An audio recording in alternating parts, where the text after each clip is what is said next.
Muy buenas noches, buenos días, buenas tardes. Desconozco en el lugar en el que te encuentres, pero seguramente estás tan expectante como yo. Esta noche tenemos la oportunidad de poder estar aquí aprendiendo de estos grosos cracks de la teología, en donde seguramente tanto vos como yo, vos que estás del otro lado y yo aquí moderando, podamos tomar de uno y del otro y salir edificados.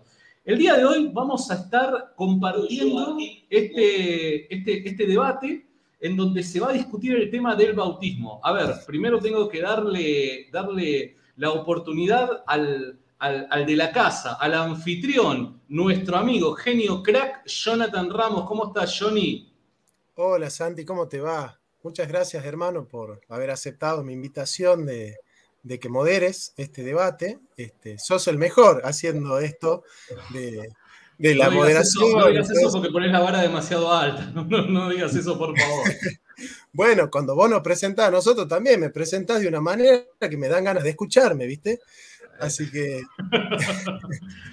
bueno, gracias. Gracias, Santi. Bienvenido. No, Bienvenido a mi canal, porque es la primera vez que estás en mi canal, así que bueno, ojalá que si hay muchas. alguno que vive en otro planeta y que no te conoce, ojalá que te conozca. No, sos muy amable, Johnny. Muchísimas gracias, de verdad, de corazón.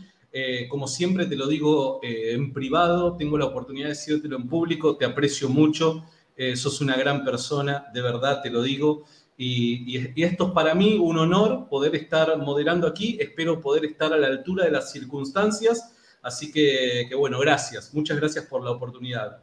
Por otro lado, tenemos aquí el país de procedencia, perdón por estar un poco desorientado con respecto a de dónde es que estás aquí compartiendo el debate con nosotros. En República Dominicana. República Dominicana, yo la visité a República Dominicana hace 2 años atrás. Hermosa gente, hermoso lugar, todo hermoso, me enamoré, me quería quedar ahí, pero lamentablemente tengo una familia que atender, así que tuve que regresar a casa, no me quedó otra. Pero la verdad, muy lindo lugar. Hermano, no sé si querés presentarte ahí, bueno, quién sos, qué es lo que haces, tu formación académica y demás.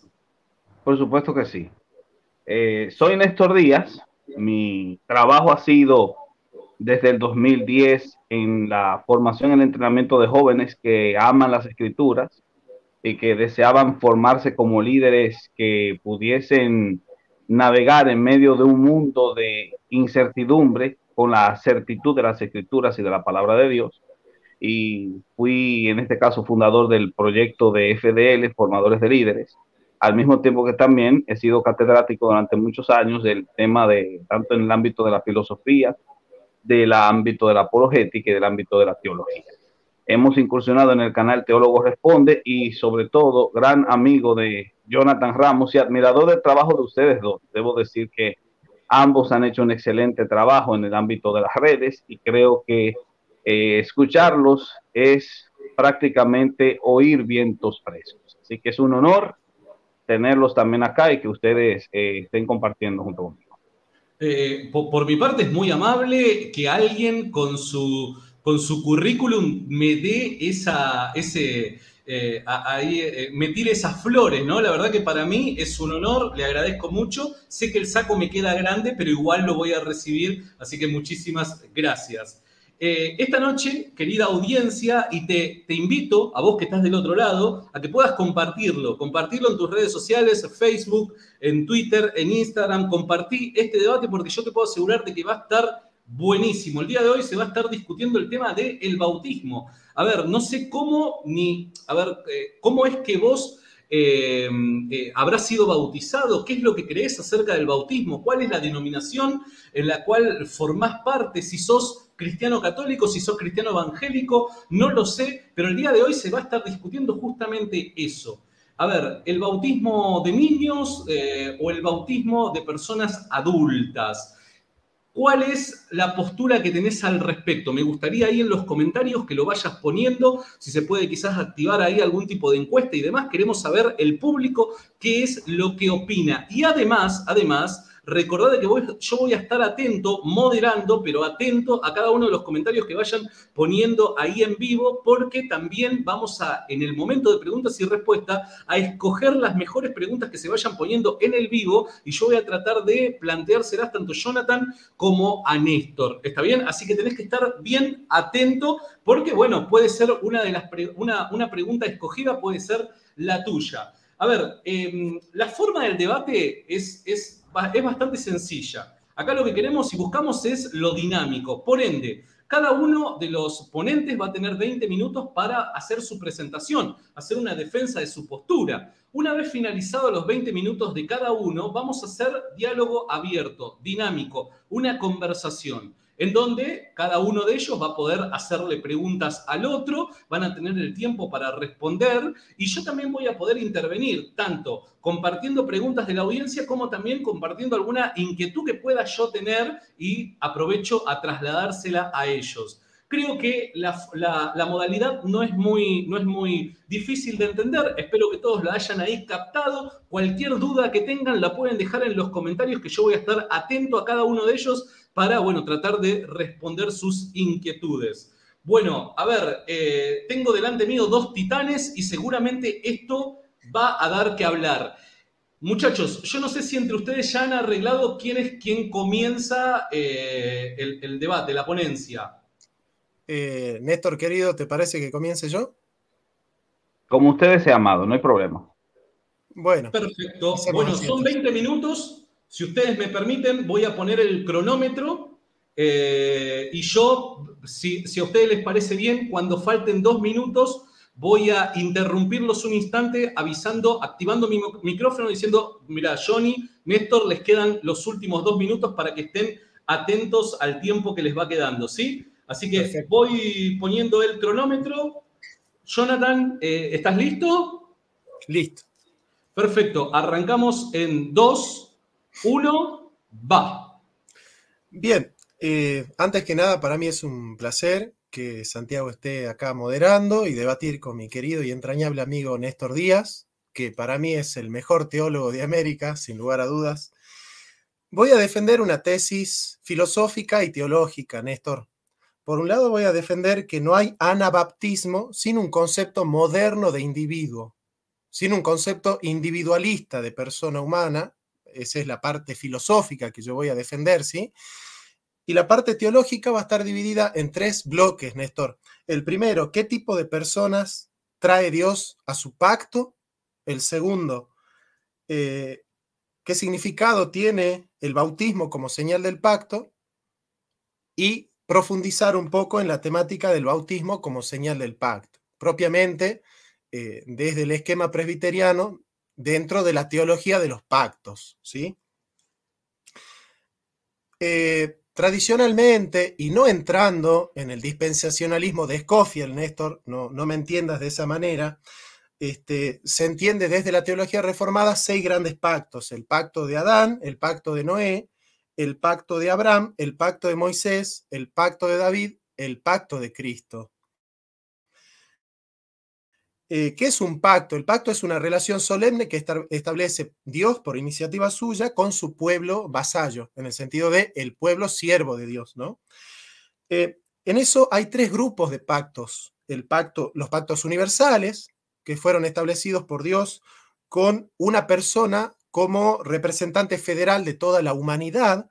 Ahí están Adán, por ejemplo, el pacto de Dios con Adán en Génesis 2:3, el pacto de Dios con Noé en Génesis 6, del 8 al 9. Después tenemos pactos nacionales, el pacto de Dios con Abraham, el pacto que está en Génesis 15 y 17, que es el pacto de Dios con un pueblo, con una simiente. El pacto de Dios con Moisés, que es el pacto de la ley, Éxodo 19 y 24, y el pacto de Dios con David, segunda de Samuel 7, Salmos 8, 9 y Salmo 132. Y después tenemos el nuevo pacto, que es el pacto de Dios con Jesucristo. A mí me gusta, como Calvino, poner el pacto de Cristo antes que el de Adán, porque yo creo que el pacto que hizo el Padre con el Hijo fue antes de la fundación del mundo. Entonces, por ahí que los reformados lo colocan al final, yo lo coloco al principio. El primer pacto es el pacto de Dios con Jesucristo. Todos los demás son el desarrollo capitular del pacto de Dios con Jesucristo, ¿no? Del Padre con la segunda persona de la Trinidad. En el pacto de Dios siempre se incluyen a creyentes y a no creyentes, Néstor. Eso es fundamental entender. Claro, cuando se incluye al creyente dentro de una lógica, al no creyente dentro de otra lógica, ¿no? Estar en el pacto no significa ser salvo. Estar en el pacto significa ingresar a las promesas, prerrogativas y requisitos que Dios propone en el plan de salvación como una economía de la salvación, que no se hace efectiva hasta que la persona no ejerce fe. Es decir, una persona puede estar en el pacto y no ser salva, pero nadie se salva estando fuera del pacto, ¿sí? Ese es como un principio que yo voy a establecer. De hecho, por ejemplo, todos los no creyentes se benefician del pacto de Dios con Noé, de no destruir con catástrofes a la tierra, digamos, ¿no? De no destruir la tierra por inundaciones. Bueno, en los pactos nacionales también hay no creyentes. Por ejemplo, muchos profetas van a exhortar al pueblo judío a circuncidarse el corazón, a volver a Dios, ¿no es cierto? Muchos judíos no tuvieron fe y creyeron y cayeron del pacto. Muchos no fueron regenerados. Pero sí, no hay salvación fuera del pacto. Eso sí es cierto. ¿El pacto con Cristo se hizo solo con creyentes? Básicamente acá hay que entender el principio del trigo y la cizaña, ¿no? Dentro del pacto de Dios hay trigo y hay cizaña. Es decir, hay gente que fue regenerada y hay gente que no lo fue. Hay gente que no fue justificada.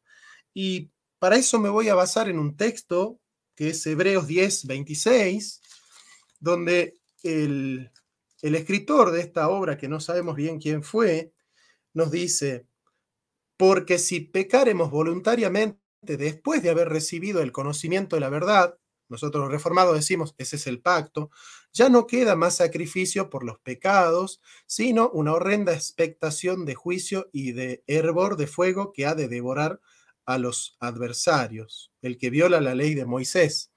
Bueno, es decir,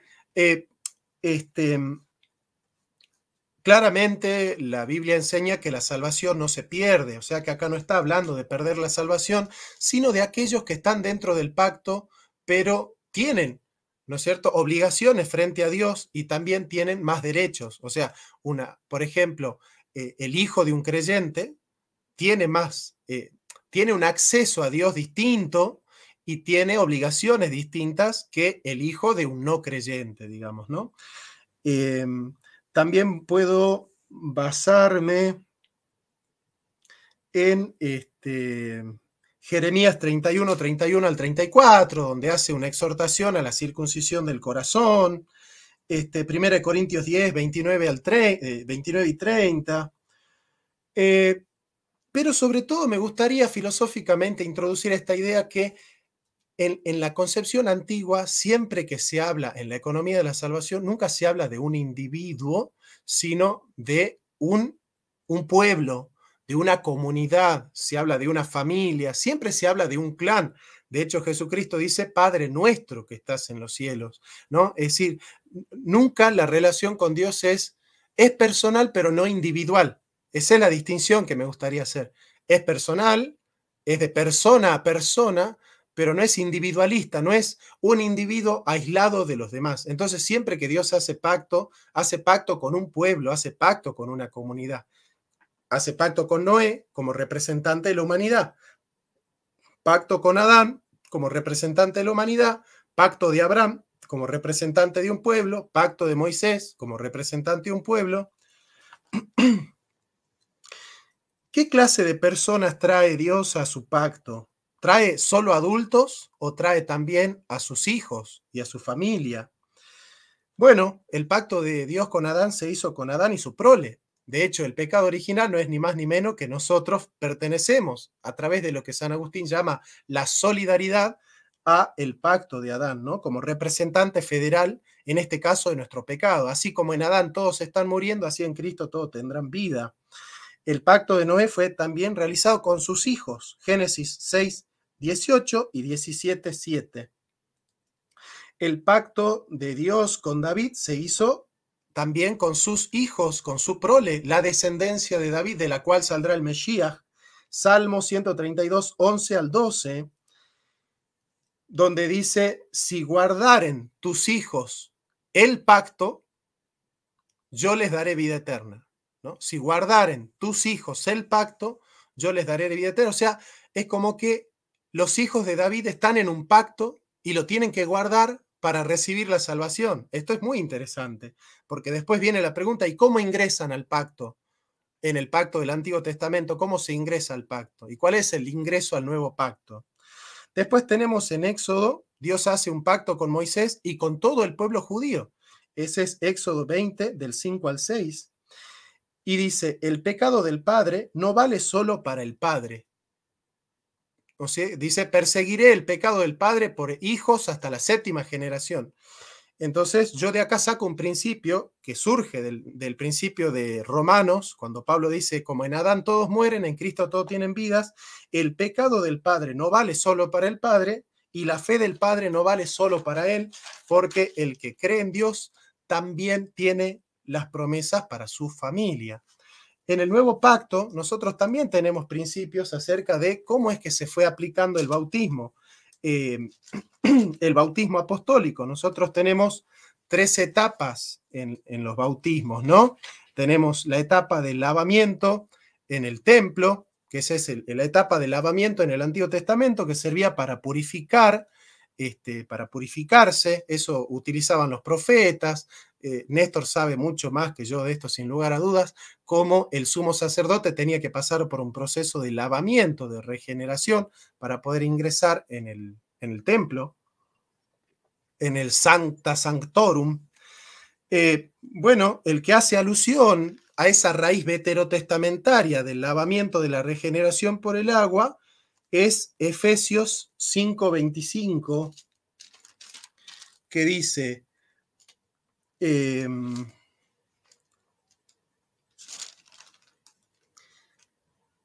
dice, maridos, amad a vuestras mujeres así como Cristo amó a la iglesia y se entregó a sí mismo por ella, para santificarla, habiéndola purificado en el lavamiento del agua por la palabra. ¿No? Acá tenemos una raíz veterotestamentaria de cómo se utilizaba el baptisei, el lavamiento, en el Antiguo Testamento. Después tenemos la segunda manera de bautismo, que es el bautismo para arrepentimiento de los pecados, que es el que utilizaban los judíos con los prosélitos y también con los judíos. Con los prosélitos, a los varones prosélitos los circuncidaban y a las mujeres las bautizaban. Eso hacían los judíos de la etapa del segundo templo. Y después, dentro de las sectas judías, por ejemplo, los asmoneos, por ejemplo, los macabeos, para ingresarte a su secta, vos te tenías que bautizar. Era una manera de purificarte, ¿no es cierto?, de la contaminación de haber estado fuera de la secta, ¿no? Eso es un tratamiento sectario, pero que tiene alusión a el arrepentimiento y el perdón de los pecados, ¿no? En ese sentido es que Juan el Bautista va a utilizar este segundo procedimiento en Mateo 3, del 5 al 6, que es el procedimiento de bautismo para arrepentimiento de los pecados, y por último tenemos el bautismo apostólico, que es el que a mí me gustaría centrarme para ver a qué clase de gente llama Dios a su pacto. Hechos 2:38, y Hechos 2:38 dice de la siguiente manera: Pedro les dijo, arrepentíos y bautícese cada uno de vosotros en el nombre de Jesucristo para perdón de los pecados y recibiréis el don del Espíritu Santo. Porque para vosotros es la promesa y para vuestros hijos y para todos los que estén lejos, para cuantos el Señor nuestro Dios llamare. En Hechos de los Apóstoles se muestra cómo se bautizaron familias enteras, Néstor, y en el concepto hebreo de familia, entran los niños, o sea, los niños forman parte de la familia. Entonces, los apóstoles bautizaban no solo por inmersión, muchas veces bautizaban por aspersión, y bautizaban muchas veces a los niños, porque la promesa del pacto es para los padres y para los hijos. Entonces, en realidad no se bautiza para salvación. Nosotros, los presbiterianos, no creemos que el que se bautiza se salva por el bautismo. En realidad nosotros aplicamos el principio de hay que nacer del agua y del espíritu. El agua es la señal externa del regeneramiento, es expresión externa de la fe interna, también es, digamos, el sello de la justificación, también es el acceso a la comunidad, también es la expresión sacramental de la vida del espíritu. Pero lo que te regenera y lo que te salva es nacer del Espíritu. Es propiamente ese lo que nosotros llamamos el nuevo nacimiento y el bautismo como expresión de ese nuevo nacimiento. Pero en el concilio de Éfeso, en Hechos de los Apóstoles 15 y 19, se dice: no se inquiete a los gentiles que se convierten a Dios. Nosotros teníamos para ingresar en el antiguo pacto la circuncisión, y para ingresar en el nuevo pacto tenemos el bautismo. El bautismo viene a ser la herencia apostólica que tiene una raíz veterotestamentaria en la circuncisión, pero como bautismo para los gentiles. Este principio lo tenemos en Colosenses 2:11, y el apóstol San Pablo nos dice de esta manera: fortalecidos,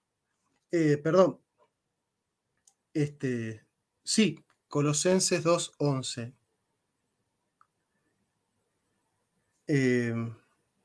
Con gozo, fortalecidos con todo poder, conforme a la potencia de su gloria, para con toda paciencia y longanimidad, con gozo dando gracias al Padre, que nos hizo aptos para participar de la herencia de los santos en la luz, en el cual Él los ha librado de la potestad de las tinieblas.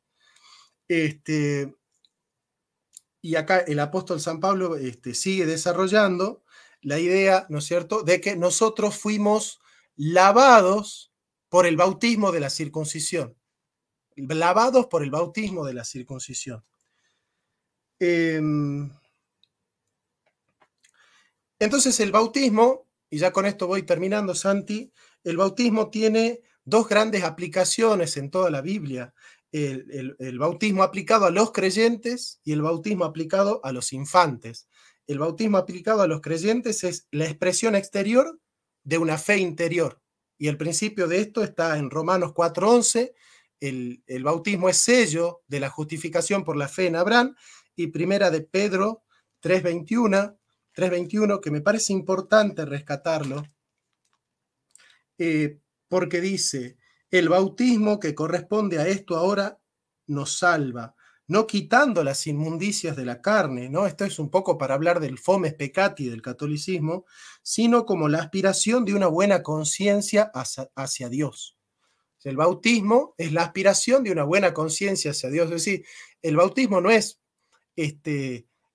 la salvación, sino que es la aspiración de la salvación, es ingresar al pacto de la salvación. Y después tenemos el bautismo para infantes, que no va de lo interior a lo exterior, es decir, no va de la fe a la manifestación de la fe, como en el caso del creyente, sino que va de lo exterior a lo interior, ¿no? Y acá tenemos a Jeremías 4:4, que habla justamente de aquellos que ya están dentro del pacto de la circuncisión, deben también circuncidar su corazón. Es decir, aquellos que tienen la señal externa están llamados a buscar la vida interna de la salvación, que es la justificación por la fe, ¿no? Y voy a terminar entonces con una idea de Lutero que me pareció muy interesante. Lutero defendía el paido bautismo con una idea muy interesante. En la sobremesa le preguntaron: ¿y usted está a favor de esto? Y él dijo, porque ya habían surgido ideas anabautistas en la época de Lutero, y Lutero dijo, una persona, vamos a poner como ejemplo, qué sé yo, a Pedrito. Pedrito se casa con Julia, ¿no? Y Pedrito no está enamorado de Julia. Entonces le preguntan a Lutero: ¿qué tiene que hacer? si se enamora después de 2 años de estar casado, ¿se tiene que casar de nuevo? Entonces Lutero dice, no, el casamiento que tuvo, aunque no esté enamorado, vale igual. ¿Por qué? Porque en realidad, como nosotros sabemos que el acto de fe es un acto sobrenatural de Dios, nosotros no sabemos a ciencia cierta ni siquiera nosotros mismos si estamos creyendo verdaderamente. Últimos 2 minutos. Gracias, Santi. Nosotros tampoco podemos saber a ciencia cierta si nosotros estamos creyendo o no estamos creyendo. Entonces es tan incierta la fe que el bautista cuando te dice, no, si no fuiste, si no creíste, el bautismo no vale. Bueno, en realidad no vale el bautismo del 90% de los cristianos porque nosotros nunca sabemos realmente hasta que no pasamos la prueba si estamos en la fe.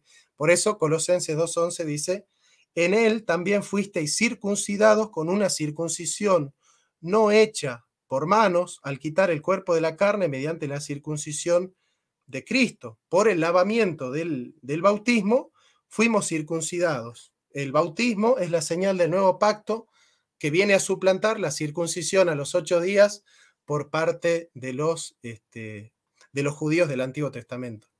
Bueno, acá termina mi exposición, Santi. Perfecto, muchísimas gracias, Jonathan. Te quedaba un último minuto, pero bueno, detenemos ahí el cronómetro.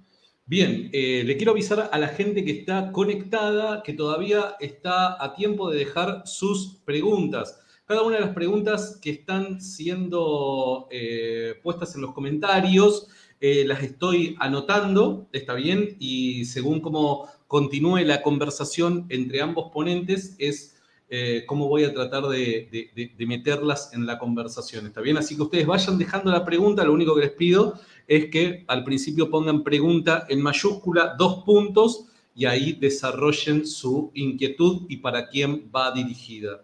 Bien, Néstor, arrancamos con tu tiempo, ¿te parece? Estamos ahí. Ahí pusimos el cronómetro en 0 nuevamente. Perdón que muy bien no se ve, no estoy consiguiendo enfocarlo muy bien. Bien, ahí estamos. Arrancamos en 3, 2, 1, va. ¿Hola? Bueno, sí, estoy aquí. Bueno, es un honor, como siempre, estar aquí acompañando a todo el público que nos ve y, por supuesto, también este interesante debate, que más que debate será un conversatorio de mi parte, puesto que veo que muchos de los puntos de Jonathan son bien sólidos en torno a lo que tiene que ver con la apreciación del bautismo como concepto de señal del pacto.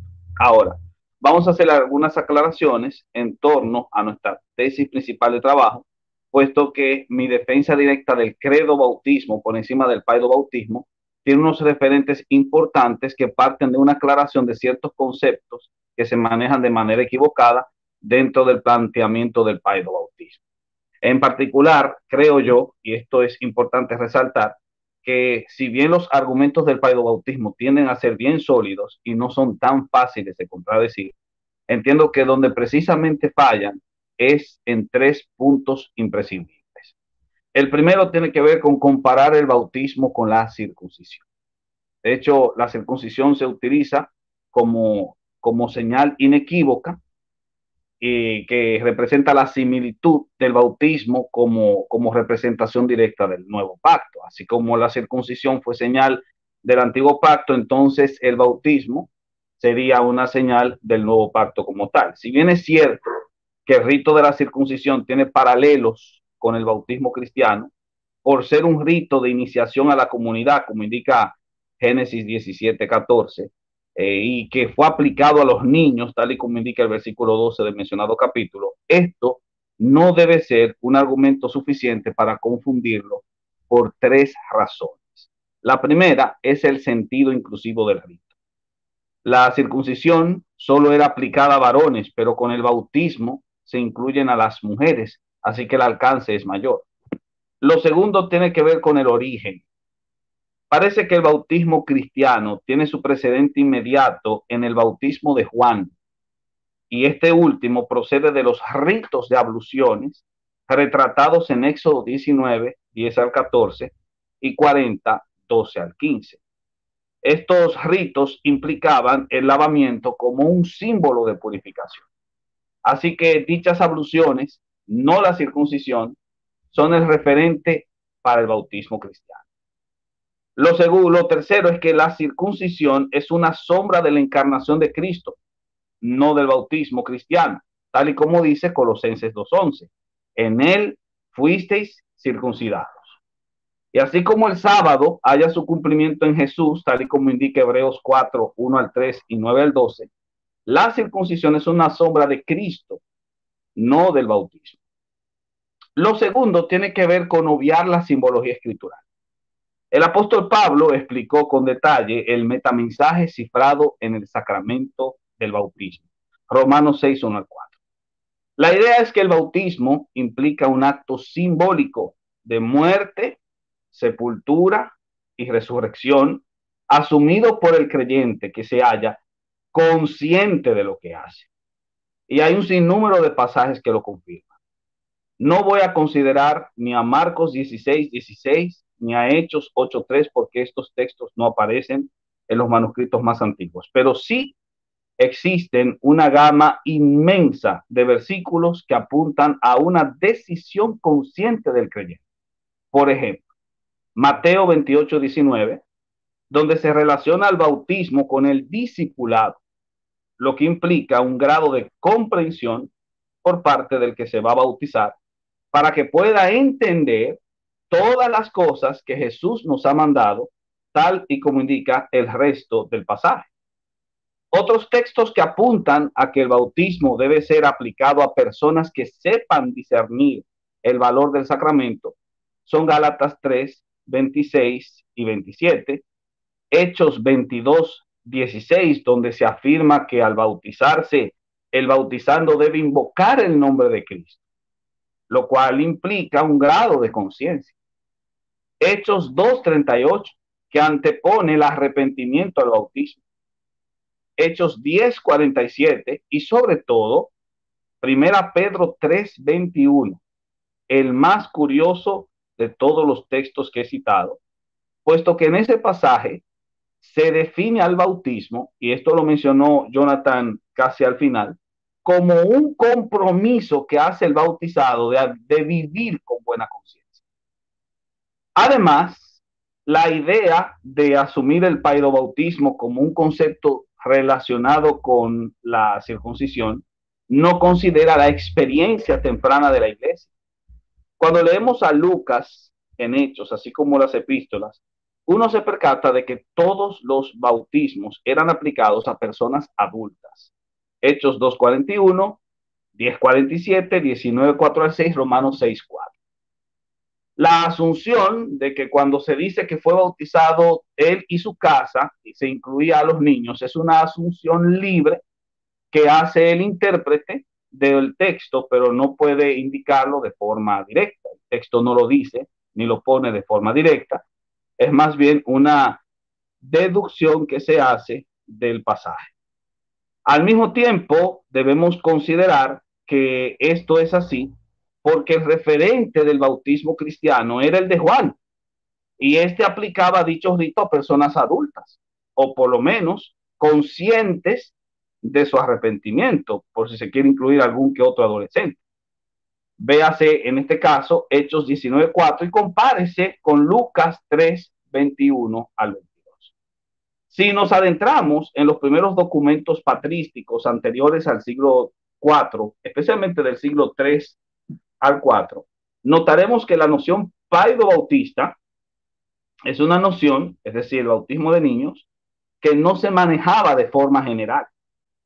Ni la Didache, ni Justino, ni Clemente de Roma, ni Ignacio, ni Policarpo parecen tener conocimiento sobre dicha práctica. De hecho, la Didache presupone que antes de realizar el bautismo se deben desarrollar una serie de ritos de exorcismo. Se aplicaban ciertos exorcismos antes de que el catecúmeno descendiera a la pila bautismal. En este caso, los exorcismos implicaban una renuncia consciente del individuo a los dioses y a los ídolos del paganismo para poder entonces asumir la verdad del mensaje cristiano como tal. Otro elemento tiene que ver con la noción del catecumenado, es decir, antes de bautizarse tenían que pasar por un proceso de entrenamiento que duraba 2 años, 3 años, de acuerdo a otras fuentes, y esos 2 años o 3 años anulan inmediatamente la idea del bautismo como una experiencia de la iglesia de esa época. Así que el sostén del bautismo en la patrología dependerá de padres apostólicos que son posteriores al siglo II, especialmente en una cita de Orígenes, una sola cita de Orígenes, que por cierto ha sido cuestionada, puesto que solamente aparece en un solo manuscrito y se sabe que ese manuscrito fue copiado por un sacerdote paido bautista que vivió 3 siglos después. Así que es una cita dudosa. Lo que sí conservamos es una homilía completa de Tertuliano donde él aconsejaba que se dejase a los catecúmenos que decidieran o tomaran la decisión del bautismo mucho tiempo después. Y mientras mayor, mucho mejor, decía Tertuliano. Así que no había conocimiento sobre dicha práctica en los primeros 2 siglos y medio de la iglesia. Y por ende, la misma fue una invención posterior que se distanciaba del modelo bíblico, aunque su origen fuese bien intencionado. Es a fines de los siglos 4 y 5 cuando aparecen escritos que justificaban esa práctica, por lo cual tendríamos que esperar al siglo XVI con el movimiento reformado de los anabaptistas, porque eso es otro punto. El movimiento anabaptista también es un movimiento reformado, mucho más radical, pero se inserta dentro de la historia de la reforma y dentro del concepto sombrilla de reforma. Para rescatar el sentido voluntario y consciente del bautismo bíblico, aparecieron estos grupos que también eran de corte reformado. En conclusión, el bautismo no se sostiene ni justifica, ya que su referente no es la circuncisión como pensaran Calvino y Sproul, sino el bautismo de Juan y las abluciones levíticas, de las que por cierto también salieron las escenas. Tampoco haya basidero bíblico, no es coherente con la simbología ni con la experiencia histórica primitiva.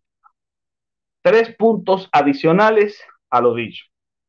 En primera instancia, tenemos que entender que si bien es cierto que la teología del pacto, en la que se presupone 2 pactos iniciales, el pacto de las obras y el pacto de la gracia, y que entiende que el pacto de la gracia inicia inmediatamente el primer hombre y la primera mujer caen en el pecado de desobedecer la única orden recibida, inmediatamente inicia el pacto de la gracia, extendiéndose hasta manifestarse en el culmen de esa gracia que fue la cruz de Cristo. En ese sentido, los símbolos insertados dentro de esa realidad pactal o pactual tenían mucho que ver con la implicación directa del sentido final de ese símbolo. El sentido final de los símbolos es la figura de Cristo. Cristo es la meta hacia la cual apuntan los símbolos de los sacrificios levíticos. La meta hacia la cual apunta el cumplimiento del día de reposo. La meta hacia la cual apunta incluso los ritos directos de iniciación, como era el de la circuncisión. Cristo es el cumplimiento de ellos. El bautismo, en este caso, se convierte en un elemento distintivo de la comunidad cristiana, distintivo puesto que existían otras prácticas de bautismos en comunidades no cristianas, incluyendo la comunidad juanina, y sin embargo es una señal distintiva. Sin embargo, es posible que nosotros debamos diferenciar la señal del bautismo como signo distintivo de la señal final del nuevo pacto, que en este caso sería la cena eucarística, puesto que Jesús explica directamente que la sangre del nuevo pacto derramada está tipificada en la comunidad eucarística o en la acción eucarística de comer del pan y del vino, en este caso. O sea, posiblemente lo que apunta el texto es que la señal directa del nuevo pacto no descansa en el rito de iniciación, sino en el rito de continuación, que es el misterio eucarístico. En segunda instancia, hay que entender que hay una desvinculación dentro de lo que es la realidad del nuevo pacto entre el sujeto y el individuo. Esto lo menciona Jonathan de una forma muy magistral.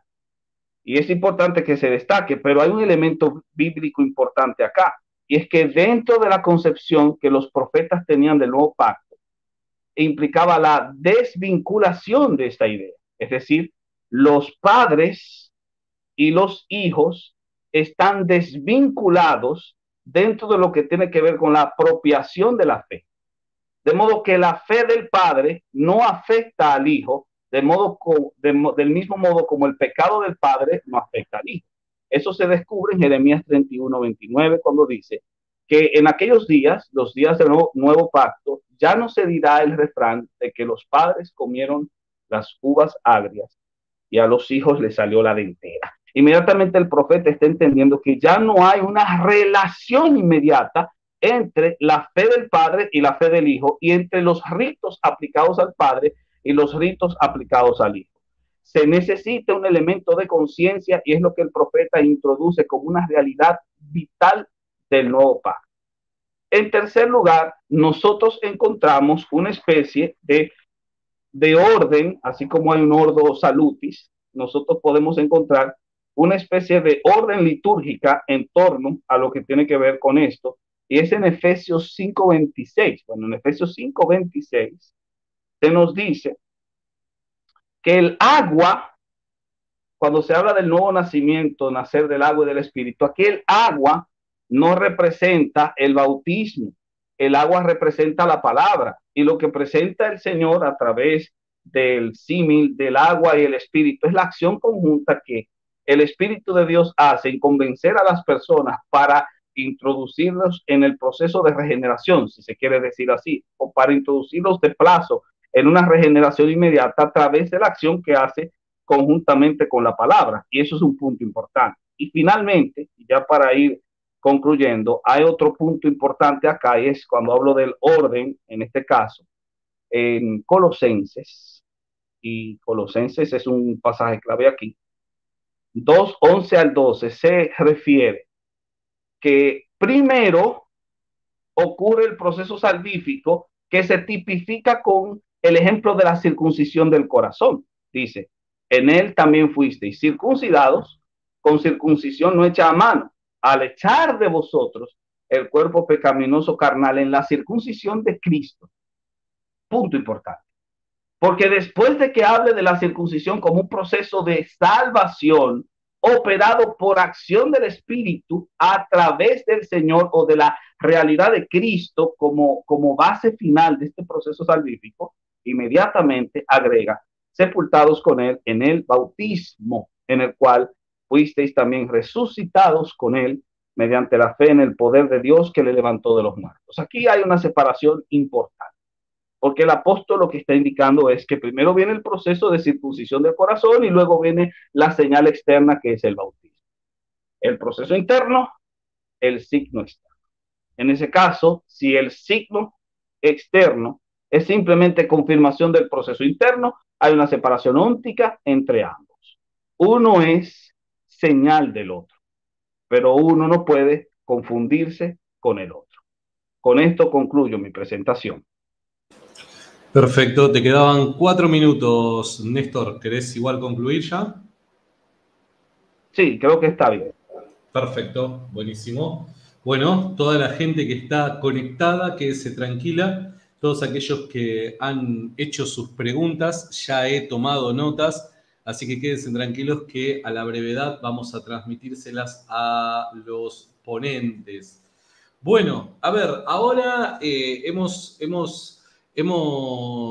comentado que luego de la apertura de cada uno iba a haber un tiempo libre de diálogo para hacer esto más dinámico. Así que, como entiendo que Jonathan arrancó, le voy a dar la palabra a Jonathan para que arranque con su diálogo, y yo puedo intervenir en algún momento para meter alguna pregunta personal o meter alguna pregunta del público. Me parece muy, muy bien, Santi. Bueno, maravillosa la exposición de Néstor, sin lugar a dudas. Me quiero quedar con el contexto, Néstor, Santi, de del texto aludido de Jeremías en cuanto a cuál es la característica del pacto y la desvinculación que utiliza Néstor, que es el único texto del que él se vale para desvincular la fe del Padre de la fe del Hijo, del pecado del Padre, del pecado del Hijo, que es Jeremías 31, 29. Me gustaría leer el contexto, porque el contexto no solamente va a poner en aprietos la interpretación de Néstor, sino que la va a contradecir.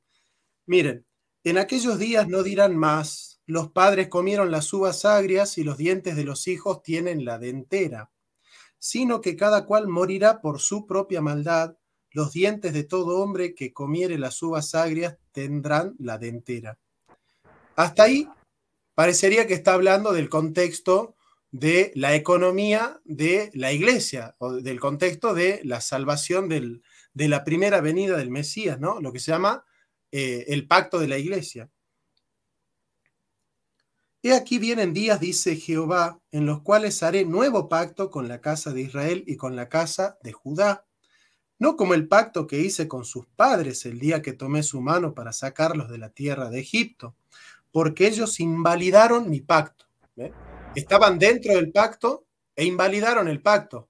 Uno, para invalidar el pacto, primero tiene que estar dentro del pacto. Y para entrar en el pacto se tienen que circuncidar. Y la circuncisión le es al judío lo que el bautismo le es al cristiano. Ya vamos a insistir en eso porque lo dice el apóstol San Pablo. No es una conexión que haya inventado Calvino, digamos. Aunque fui yo un marido para ellos, dice Jehová, pero este es el pacto que haré con la casa de Israel después de aquellos días, dice Jehová. Esto hay que complementarlo con Daniel 2, del 32 al 49. Daré mi ley en su mente y escribiré en su corazón, y yo seré a ellos por Dios, y ellos serán mi pueblo. Parece que es la economía de la iglesia, pero no, es la parusía. Y no enseñará más ninguno a su prójimo, ni ninguno a su hermano, diciendo, conoce a Jehová, pues todos me conocerán, desde el más pequeño, habla de los niños, hasta el más grande, dice Jehová, porque perdonaré la maldad de ellos y no me acordaré más de su pecado. Esta no es la economía de la iglesia, Néstor. Esta es la economía de la parusía. ¿Por qué? Porque todavía hoy nosotros necesitamos maestros que nos enseñen. En la economía de la iglesia, él dejó evangelistas, maestros, apóstoles, profetas y pastores.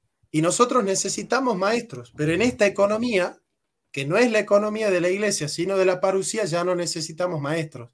Y todos lo conocerán a Dios, desde el más pequeño seguramente es un bebé, hasta el más grande seguramente es un anciano.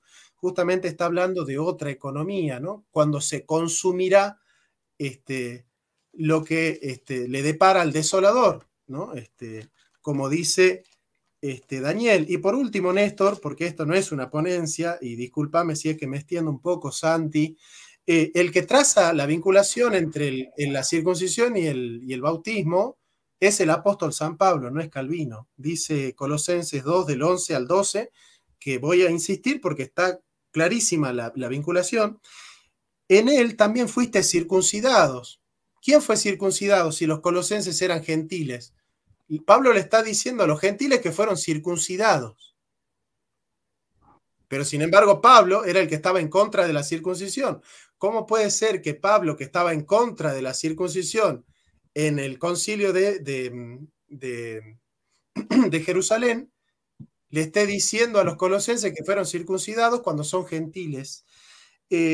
Con circuncisión no hecha a mano, ¿ven? No es una circuncisión de mano, al echar de vosotros el cuerpo pecaminoso carnal en la circuncisión de Cristo, sepultados con él en el bautismo. Está estableciendo la vinculación entre la circuncisión y el bautismo, en el cual fuisteis también resucitados con él, mediante la fe en el poder de Dios que le levantó de los muertos, y a vosotros estando muertos en pecados y en la incircuncisión es el pecado de la carne, es vivir en la carne, y la circuncisión es el lavamiento del espíritu, cuya señal es el bautismo. De vuestra carne os dio vida juntamente con él, perdonándolos todos los pecados. Y como también obviamente está Primera de Tito 2:14 y Primera de Juan 2:18. Es decir, hay muchos textos donde nos hablan de, digamos, de la circuncisión como una especie de metáfora del lavamiento de la regeneración, ¿no? La regeneración como circuncisión del corazón es teología profética del Antiguo Testamento, sobre todo Ezequiel y Jeremías.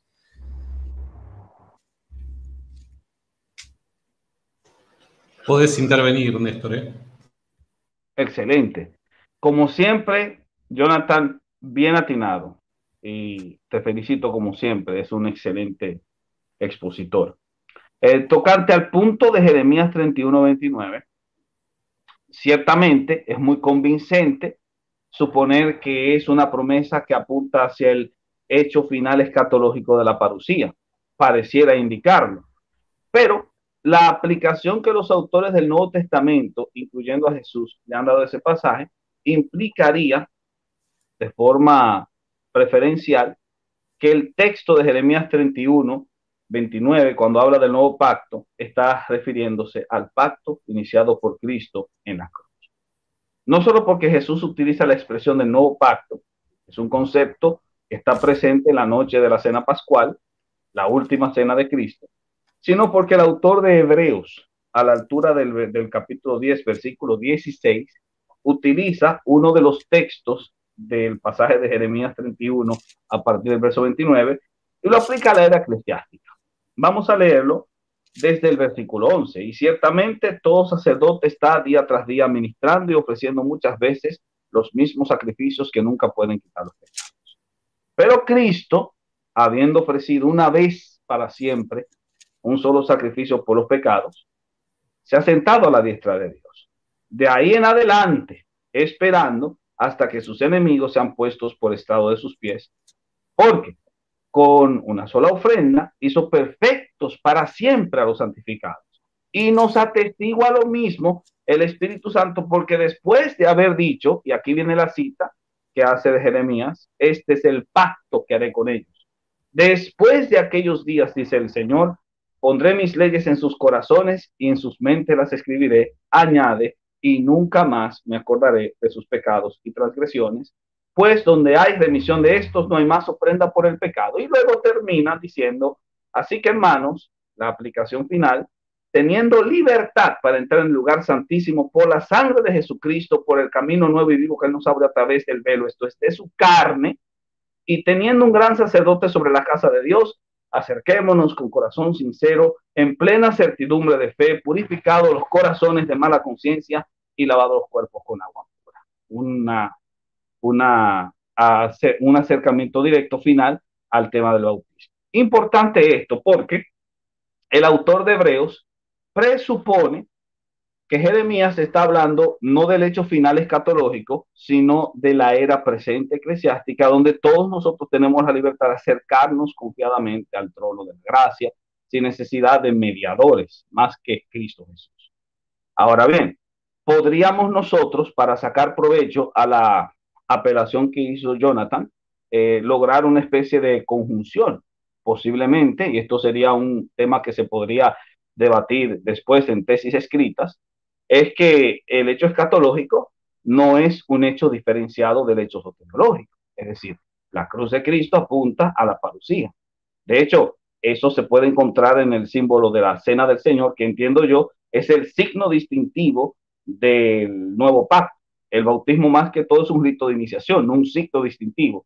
Y lo digo así porque en este signo distintivo de la cena del Señor, nosotros encontramos el hecho pasado de la cruz, representado en el cuerpo y la sangre, y el hecho final escatológico, cuando dice, haced esto en memoria de mí, y cada vez que os reunáis y hagáis esto, la muerte del Señor anunciáis hasta que Él venga. Hay una promesa escatológica inserta en el hecho histórico y que se contempla en el signo mayor, que es el signo eucarístico.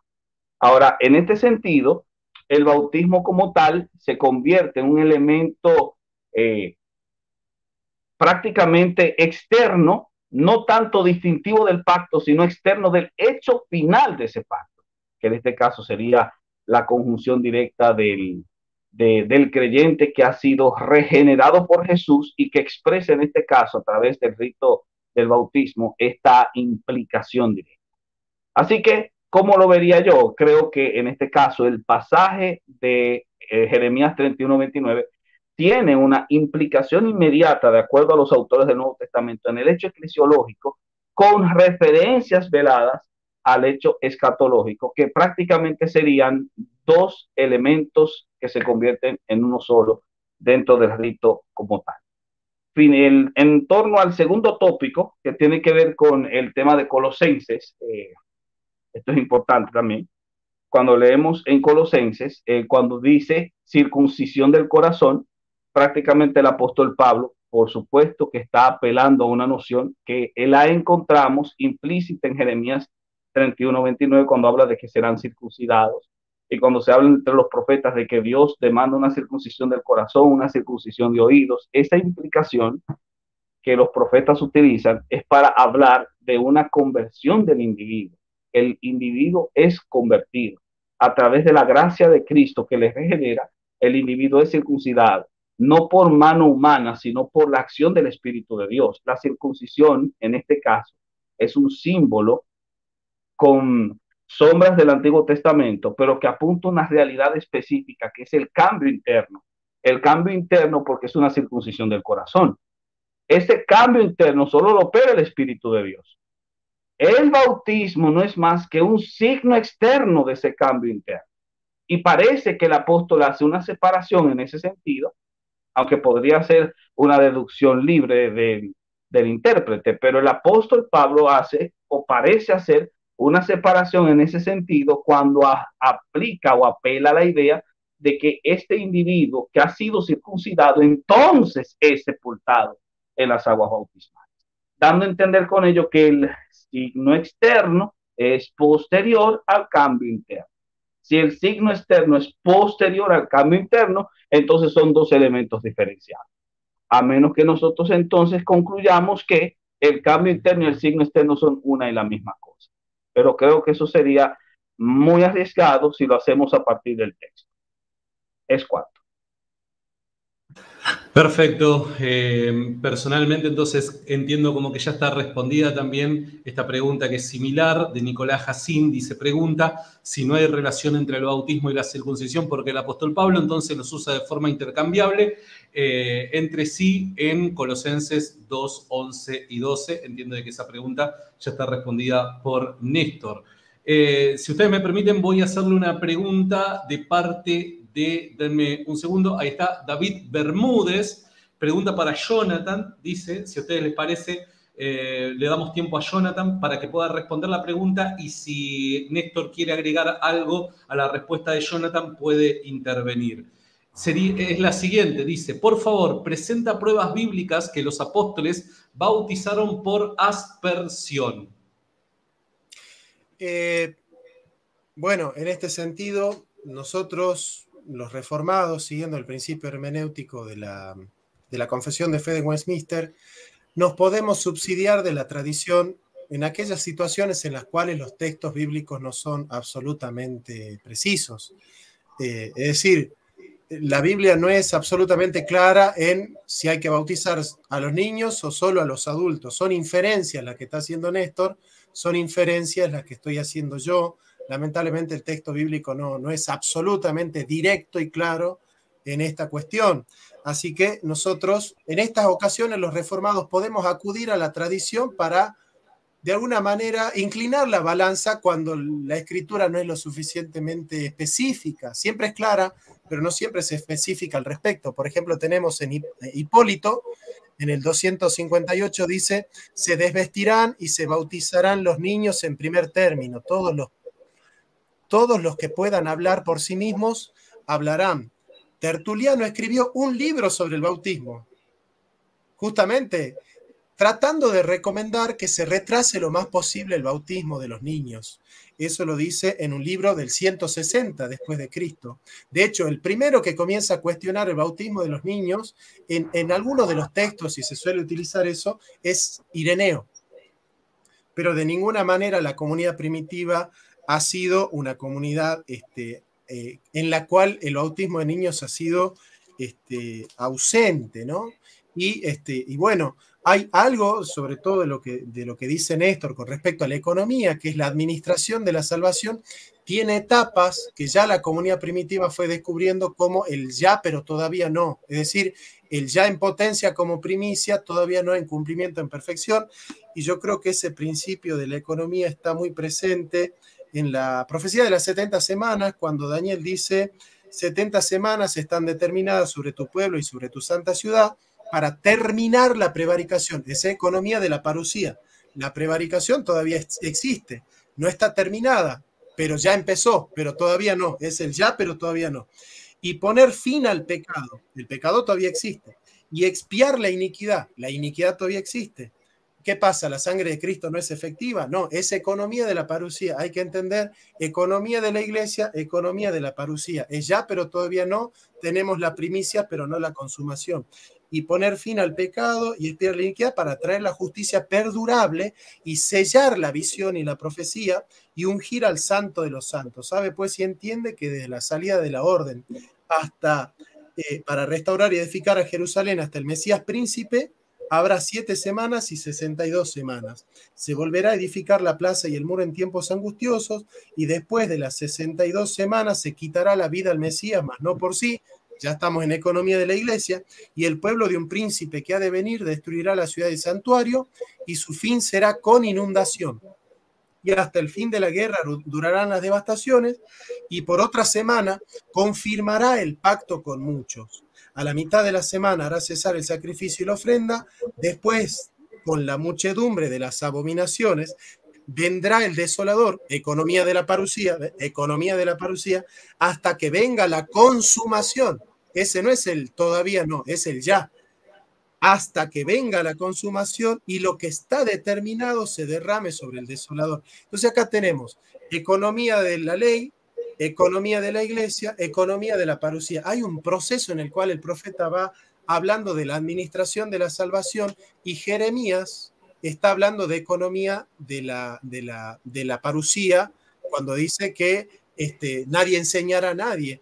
Y justamente no se puede tomar como regla hermenéutica la interpretación de un autor del Nuevo Testamento, porque sabemos desde Tillich que la manera de apropiarse de los textos del Antiguo Testamento por parte de los apóstoles es bastante libre. Nosotros llamamos interpretación asimilante, y no es regla hermenéutica en todos los casos, porque no es intentio autor y no está ceñida a una interpretación histórico, genética, crítica y contextual, sino más bien que son apropiaciones teológicas que nosotros llamamos interpretación asimilante. Es por eso que nos subsidiamos de la tradición para poder interpretar algunos temas que de la escritura no son del todo concisos, porque bueno, lamentablemente la escritura no abunda en explicaciones teológicas que fueron suscitándose posteriormente en la tradición teológica. Perfecto. Néstor, ¿querés agregar algo a eso? Gracias. De hecho, estoy totalmente de acuerdo con Jonathan en que no hay una explicitación bíblica para justificar el bautismo de aspersión, ni tampoco el de inmersión, pero se podría presuponer, o en este caso se podría, si se quiere, deducir de la simbología la forma. Es decir, en este caso, cuando habla de que el bautismo, en Romanos capítulo 6, dice que el bautismo es un símbolo de muerte, sepultura y resurrección, pareciera que la forma de inmersión hace más justicia a la simbología que la forma de aspersión. Porque en la forma de inmersión, el sujeto, en este caso, es sepultado y resucitado. Algunos autores suponen que cuando encontramos frases en el libro de los Hechos de que la persona subió del agua, o cuando se habla del bautismo de Jesús que subió del agua, está implicando ese ejercicio de hundirse cuerpo entero y entonces levantarlo de inmediato. Por supuesto que estos son deducciones directas de la simbología como tal, y nosotros podríamos inclinarnos directamente a ellas, pero de mi forma particular, yo considero que en este caso el formato no es relevante. Ya esto es una opinión particular de mi persona. puesto que se conoce de casos en los cuales las personas por una situación XY, como por ejemplo un caso de enfermedad en la antigüedad, se había utilizado el método de aspersión para bautizarle como tal. En este caso, la aspersión o la inmersión son validadas por la decisión consciente del individuo. Y aquí otra vez entramos al tema de la decisión consciente. Lo que hace válido el bautismo es la intención directa de aquel que se bautiza. Y eso entonces justificaría el bautismo como tal y no tanto su formato. Bien, buenísimo. Tengo una pregunta para Néstor, que la envía Tato GF, creo que se llama así, un usuario medio raro esos nombres. Dice lo siguiente: ¿cómo responderías a la objeción de que la eclesiología credo-bautista necesariamente implica que los paido-bautistas están fuera de la iglesia, identificando esta como la comunión de los bautizados? ¿Me puedes repetir la pregunta, por favor? Sí, perdón, lo leo un poco más despacio. ¿Cómo responderías a la objeción de que la eclesiología credo-bautista necesariamente implica que los paido-bautistas están fuera de la iglesia, identificando esta como la comunión de los bautizados? Ok. Puedo a presentar mi tesis personal. Yo entiendo que el formato del bautismo no es lo que lo valida o invalida, sino más bien su intencionalidad en este caso. Por supuesto que los creyentes somos insertados en Cristo. El rito del bautismo es solamente un signo externo.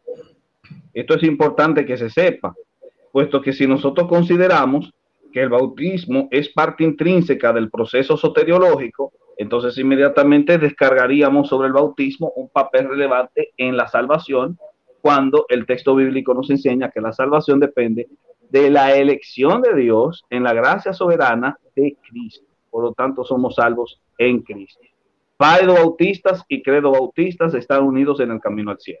Eso es mi opinión directamente. En ese caso, si se va a responder desde la óptica bíblica, creo yo que también la óptica bíblica justificaría la idea de que nosotros sepamos que la validación de la salvación descansa en el hecho de la cruz. El bautismo es solamente un signo externo de una convicción interna. Lo que vale es la circuncisión del corazón.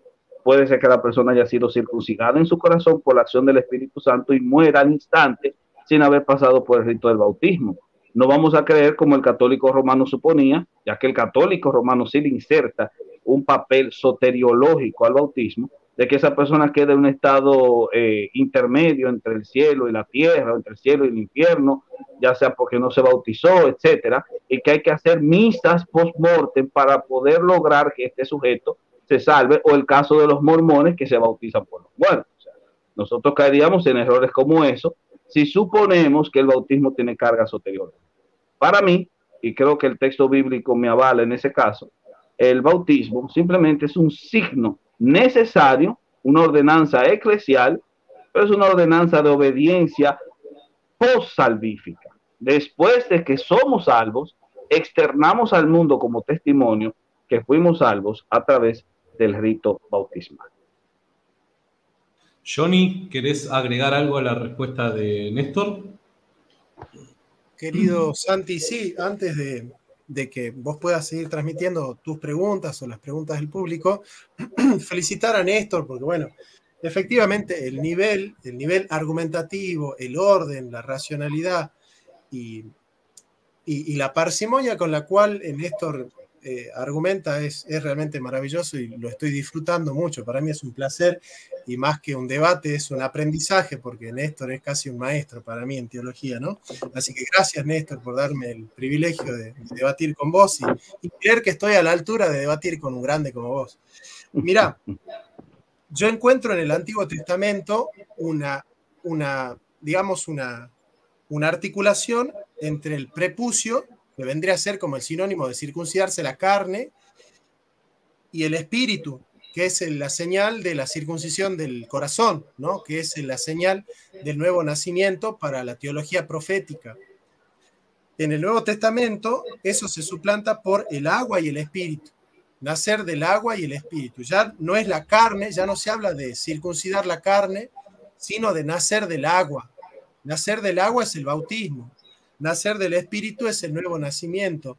Digamos, yo encuentro que Pablo está tejiendo esa vinculación entre el bautismo y la circuncisión, pero no obstante, y eso me parece que es para trazar una especie de puente de diálogo entre nosotros dos y un acuerdo que podemos tener, estamos de acuerdo, vamos a suponer que Néstor por un momento concede a la teología reformada que el bautismo es señal del pacto. Estamos de acuerdo que no tiene carga salvífica y si el niño cuando es grande no ejerce la fe, el bautismo no le sirve de nada. Porque la salvación es por la fe. O sea, la fe no es necesaria para el bautismo. La fe es necesaria para la justificación. El bautismo te ingresa al pacto, pero no te salva. ¿Cuál es la confusión del bautista? O sea, bautista es el anabautista, es el que bautizaba de nuevo a los adultos creyendo que el bautismo de niño no vale, ¿no es cierto? Cuando el apóstol San Pablo dice una sola fe, un solo bautismo, porque consideran que el bautismo es salvífico. Entonces dicen, no, como sin fe no hay salvación, el bebé que no tiene fe no se puede salvar. Sin embargo, Lutero hace una apreciación muy interesante. Lutero dice, ¿te acuerdas cuando Elizabeth, teniendo a Juan el Bautista en la panza, se acerca a María embarazada y el niño patea? Y Lutero dice, esto es muy interesante. ¿Por qué patea el niño? Porque lo está reconociendo a Jesús. Y reconocer a Jesús, a su Señor, y dar un salto de alegría, una patadita de alegría, eso es sinónimo de fe. Entonces Lutero dice, ¿quién dice que los niños no pueden tener fe? Entonces, la postura bautista viene por debajo cuando se cae esa especie de adultocentrismo de que solo los adultos pueden bautizarse, porque solo los adultos pueden arrepentirse, porque solo los adultos pueden tener fe. Dejen que los niños se acerquen a mí, porque de ellos es el reino de los cielos. Los niños tienen fe, dice Lutero. Me encanta. ¿Querés agregar algo a eso, Néstor? Por supuesto que sí. Es interesante la acotación de Lutero. De hecho, Lutero y casi todos los reformadores históricos que tenían una inclinación hacia el paidobautismo apelan mucho a ese ejemplo. Y por supuesto que dentro del movimiento anabaptista también existía la consideración de que un niño imberbe podría tener un reconocimiento de la fe en Cristo. Pero por supuesto, este es un reconocimiento tácito que lo hace tras ser expuesto a la doctrina como tal, y en ese caso recibía la bendición del rito como tal.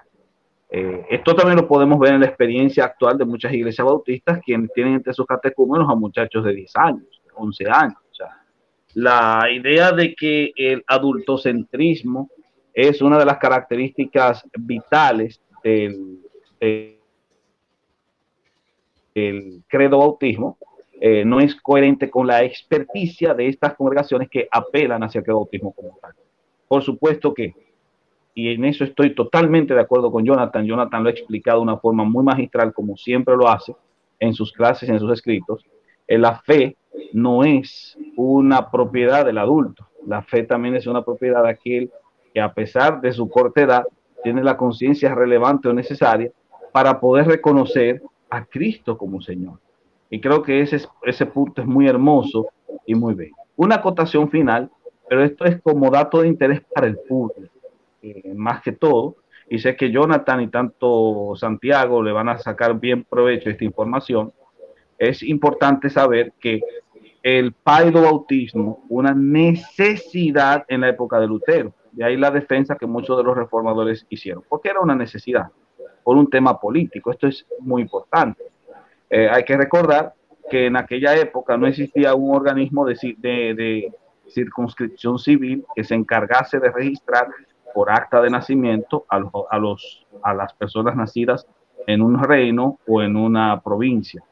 Por lo tanto, las autoridades civiles se valían de la mano eclesiástica para poder llevar ese registro, puesto que los bautismos se convertían en los registros civiles necesarios para realizar el censo que esos organismos necesitaban. De ahí entonces que Lutero en un momento dado también indicase que aceptar las tesis anabaptistas iba a ser contraproducente por un tema político, porque obviamente se recibía el apoyo del Estado de los príncipes alemanes para poder sustentar la reforma como tal. Esto no es una crítica que estoy haciendo al tema, ni tampoco es un análisis del mismo, sino más bien una acotación de las razones detrás de la aceptación que Lutero podría tener al tema del paedobautismo. Por supuesto que la acepción que ha hecho Jonathan en torno a la interpretación que hace del pasaje de Lucas es totalmente cierta y muy interesante la manera como lo explica. De verdad que sí. Bien, no sé, Jonathan, si querés decir algo o paso a la pregunta siguiente. Vamos a la siguiente pregunta, estimado Santi. Perfecto. Una de las últimas preguntas que me pareció ahí interesante la envía Alex de Large, creo que se pronuncia, pido perdón si estoy equivocado. Dice Jonathan, si el bautismo no sirve de nada para salvación, cuando este bebé crezca y no decida aceptar a Jesús, ¿por qué insistir en bautizarle? Bueno, eso es muy buena pregunta y me hace a mí explayar un poco mi pensamiento, ¿no? En realidad, una persona no se salva fuera de la iglesia. Este es un principio bíblico que también es un principio católico, ¿no? El famoso, Néstor, ¿te acordás? El famoso extra ecclesia nulla salus, ¿no? Que después cambió positivamente en el Vaticano, ya no se dice fuera de la iglesia no hay salvación, se dice en la iglesia hay salvación, en la iglesia hay salvación. Claro, el concepto de iglesia del catolicismo es visible, por lo tanto vos tenés que ser católico romano para salvarte. Nosotros tenemos un concepto de iglesia invisible, entonces todos los que pertenecen al cuerpo místico de Cristo se salvan porque Dios agrega a la iglesia a aquellos que han de ser salvos, Hechos de los Apóstoles. Dicho esto, nadie puede pertenecer a la iglesia si no ha ingresado a la iglesia. La puerta de ingreso a la iglesia es el bautismo.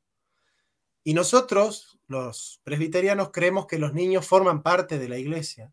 Entonces es imposible que alguien esté en la iglesia si no forma parte del pacto de la iglesia, porque para estar en la comunidad de fe de la iglesia es necesario formar parte del pacto. Y el niño, si no formase parte del pacto de la iglesia, no formaría parte de la iglesia. Entonces, el padre sería parte de la iglesia, pero no el hijo. Entonces, la promesa del bautismo es para ti y para toda tu familia, quedaría descartada. Entonces, yo entiendo lo que dice Néstor porque no hay un texto claro, no hay un texto preciso. El tema es que la visión anabautista es una visión que va de la fe interior a la señal exterior que es el bautismo.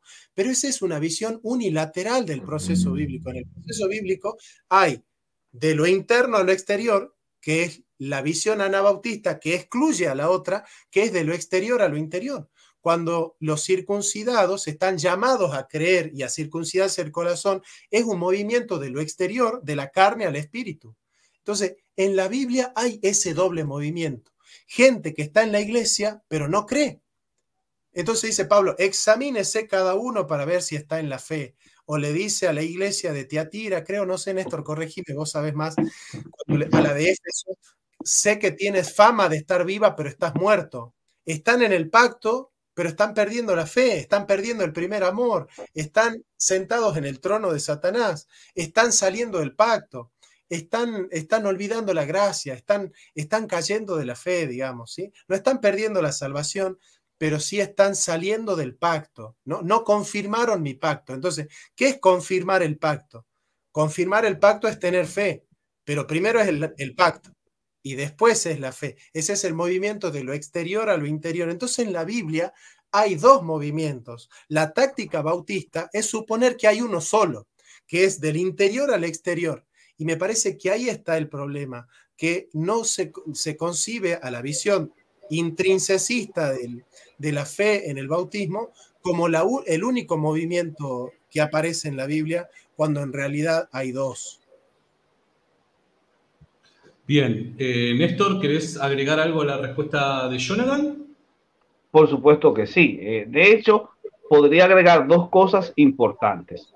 Primero, y esto es no una observación al diálogo que estamos sosteniendo en torno al paidobautismo desde la visión reformada, sino al paidobautismo desde la visión católico-romana, porque esto es un error del catolicismo romano en su visión paidobautista. ¿Cuál es ese error? Ya lo dijo Jonathan, suponer que el bautismo es sinónimo de salvación. Por supuesto que esto genera ciertos problemas prácticos. Un ejemplo de este problema práctico, que por cierto voy a aprovechar para felicitar y agradecer a Juan G. Hernández, que es uno de mis alumnos queridos y ya un maestro en teología, que una vez hablando de este tema en privado me mencionó este ejemplo, así que honor al que honor merece, ¿verdad? Él decía, y esto es vital, de que supongamos que María, una mujer muy consagrada dentro de la Iglesia Católica Romana, como fiel a sus ordenanzas, ha bautizado a su hijo Juan de niño. Y Juan es parte del pueblo del pacto. En este caso, Juan es parte de la iglesia como tal, porque ha entrado por la puerta, que es el bautismo. Sin embargo, cuando Juan crece, Juan se vuelve homosexual, se vuelve enemigo de la fe, ateo y sobre todo un crítico de la fe de sus padres y muere de esa manera. Juan está bautizado, pero Juan no es cristiano. Eso es importante. Entonces hay un pequeño conflicto. El catolicismo romano, al suponer que el bautismo es sinónimo de salvación, supone que Juan está salvo porque ha sido bautizado y entró por la puerta que es el bautismo, aunque Juan murió en sus pecados, renegando de el Dios en quien su madre creía. El fallo es doble porque supone en primer lugar que el bautismo es la puerta de ingreso a la iglesia. La puerta de ingreso a la iglesia no es el bautismo, es Cristo. Yo soy la puerta de las ovejas, dice Cristo, no el bautismo. El bautismo es un rito distintivo externo del cambio interno que se realiza. Cristo es la puerta de ingreso, no el bautismo. Ese es el primer error que supone. El segundo error es entender que el bautismo como sinónimo de salvación justifica al individuo como tal. Esto es un error de grandes magnitudes y creo que el mismo catolicismo romano lo entendió, de ahí que al sacramento del bautismo agregase el sacramento de la confirmación, porque entiende incluso en su propia experticia que es imposible suponer que el bautismo es sinónimo de salvación o que tiene parte esencial dentro del proceso soteriológico. Lo segundo, y esto es ya un elemento que debo mencionar en torno a lo que es la noción del paidobautismo en el ámbito reformado, es entender que el acto del bautismo solamente se deduce de lo interior a lo exterior. Jonathan ha hecho una excelente observación porque ha mencionado también un detalle importante que creo que todos los bautistas debemos considerar, y es también ver el acto de lo exterior a lo interior como tal.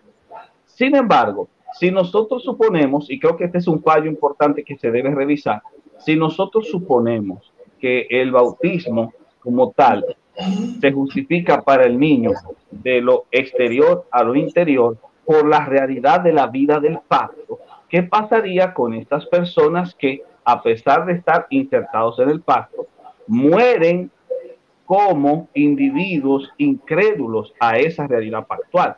Lo vemos en muchas familias de creyentes que tienen hijos que fueron bautizados también en iglesias reformadas, pero esos niños prácticamente viven sin fe y sin esperanza, se apartan del Dios de sus padres y viven de una manera totalmente no conforme con esta realidad y prácticamente mueren de esa manera.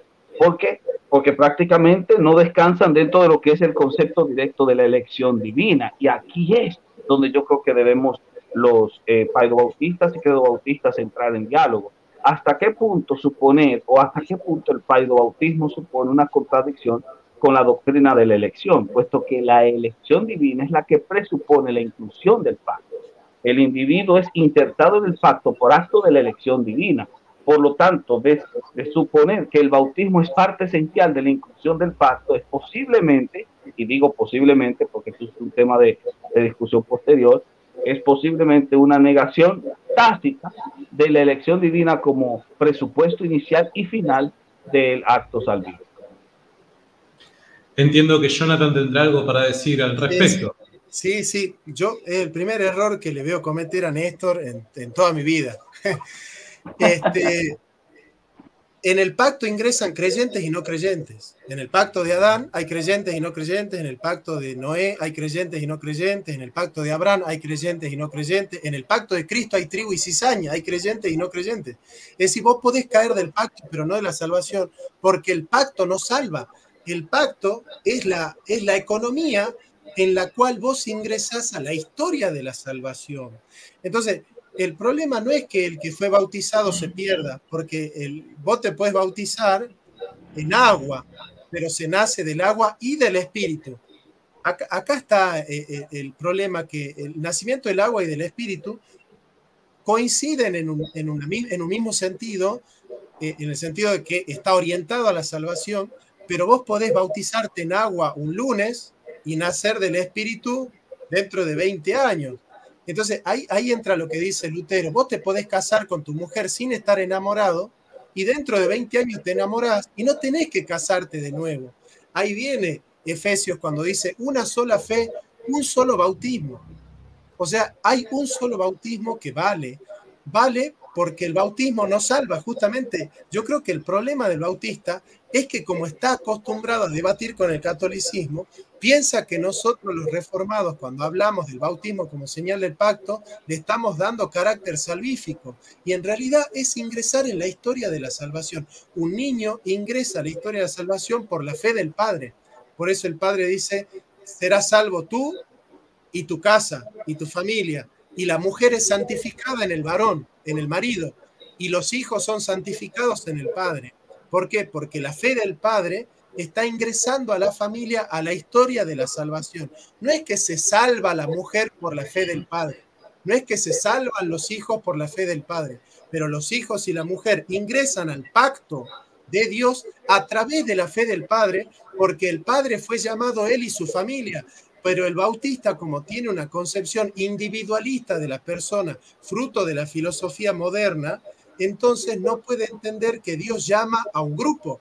Dios nunca llama a una persona individual, llama a la persona individual como representante federal de un grupo, de una nación, de una familia, de un clan, de un pueblo, los gentiles, los hebreos, tengo ovejas de otro redil. Siempre Dios está hablando con un pueblo. Nunca Dios habla con una persona en el contexto de una persona individual, aislada y totalmente separada en el pecado y en la fe de una comunidad. Néstor, veo ahí que tenés ganas de responder, si no me equivoco. Por supuesto que sí.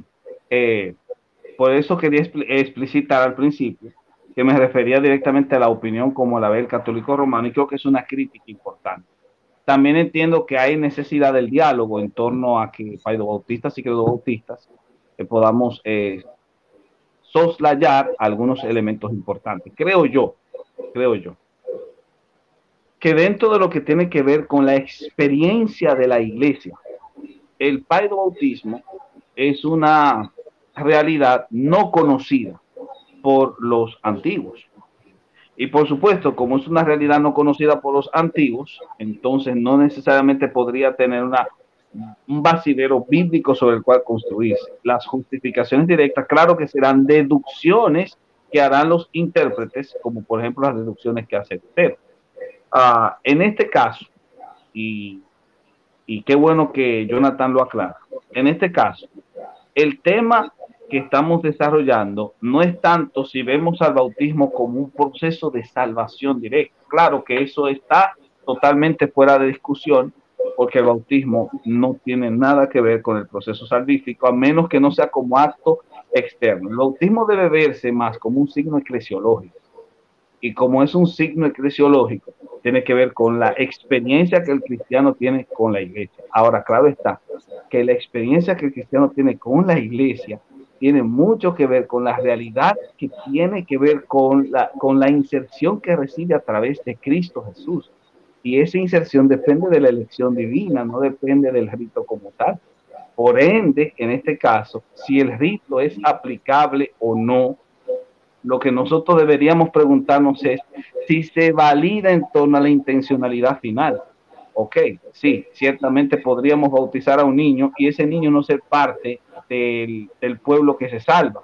Sin embargo, deberíamos nosotros ver al bautismo como signo evidente final del pacto como tal. Esa yo creo que es la pregunta que nosotros podríamos hacer.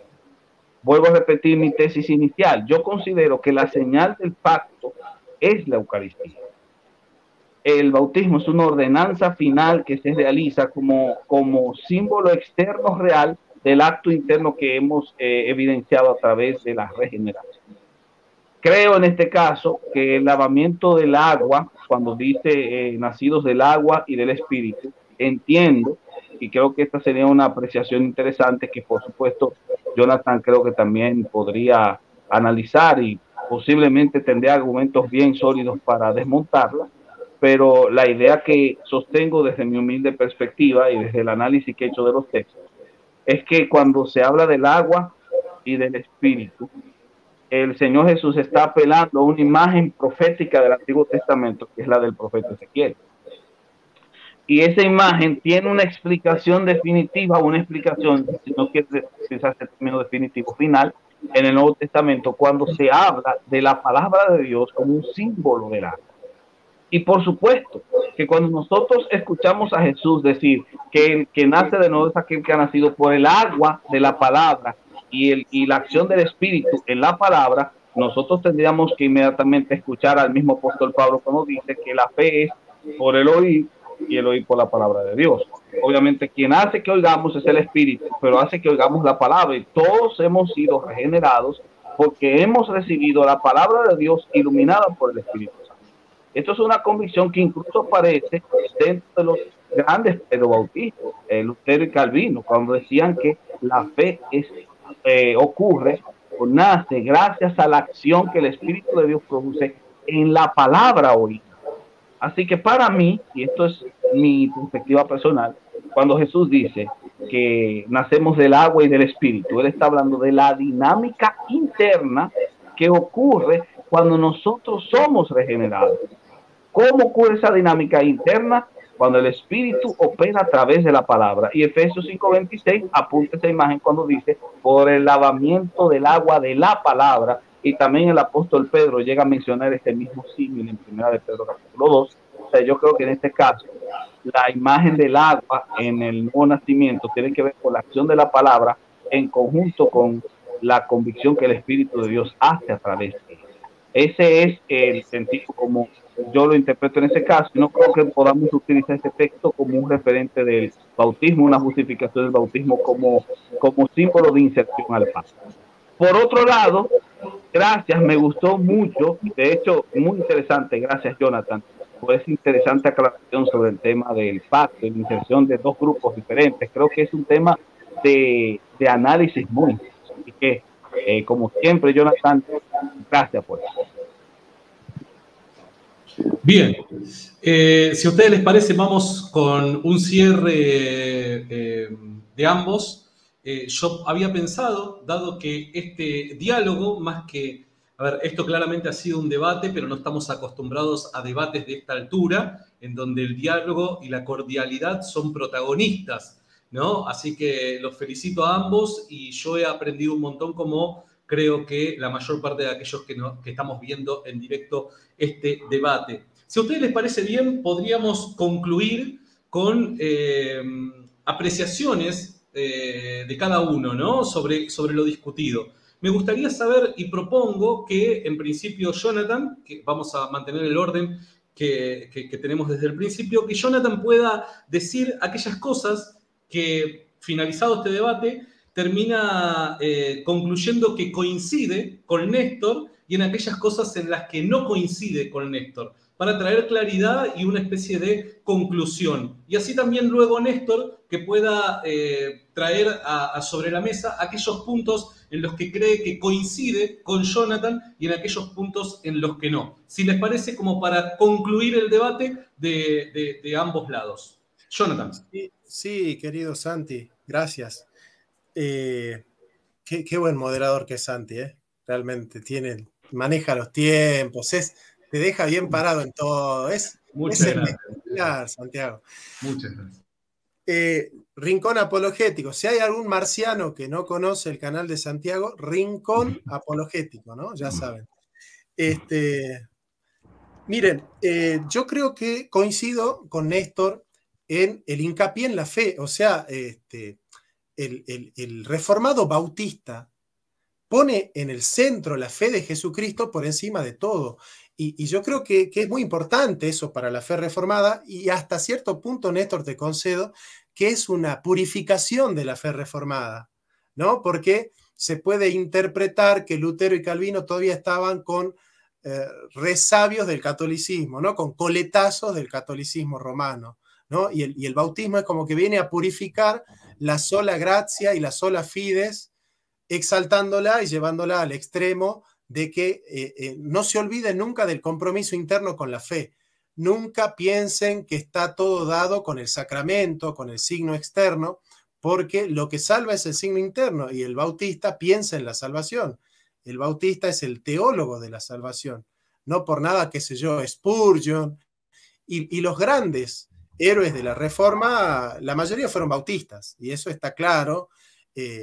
Entonces, de alguna manera, ese énfasis casi exagerado en la fe interior como lo único en lo cual uno puede confiar, ¿no? Y te quita todos los puntales que son las señales externas, como el bautismo, la confesión, la confirmación, pertenecer a una denominación o la otra. El bautista te dice, nada de eso vale si no hay una fe genuina y sincera con la cual vos te estás moviendo en el sacramento. Me parece que ahí coincidimos con Néstor en ese énfasis exclusivo en la fe, en la sola fides, ¿no? Coincido. Por otro lado, yo pienso que el bautista por ahí exagera cuando plantea que el bautismo es señal de alguien que ya fue justificado por la fe. ¿Por qué? Porque en realidad San Pablo en el capítulo 6 no dice que nosotros nos bautizamos porque ya somos salvos, sino para ser salvos. La salvación es una expectativa que viene de la inclusión en el pacto a través del bautismo, que te abre la expectativa de la salvación como economía de la gracia. Capítulo 6, versículo 3 al 4 de la carta de los Romanos dice: ¿O no sabéis que todos los que hemos sido bautizados en Cristo Jesús hemos sido bautizados en su muerte? Porque somos sepultados juntamente con él para muerte, no dice porque morimos, sino para morir, por el bautismo, a fin de que como Cristo resucitó de los muertos por gloria del Padre, así también nosotros andemos en vida nueva. Es decir, el bautismo te abre la expectativa de una nueva vida. No siempre es señal de una nueva vida, sino que te abre la expectativa de una nueva vida. Entonces, me parece que si nosotros los paidobautistas incorporamos el énfasis que tiene el bautista en la fe, sin pensar que el pacto por sí mismo te salva, que yo creo que ningún presbiteriano serio pensaría eso, ¿no? Y el bautista incorpora esta doble dinámica de lo interior a lo exterior, que es la única que considera el bautista, y de lo exterior a lo interior, que es el ingreso al pacto como expectativa de la salvación dentro de la economía de la gracia.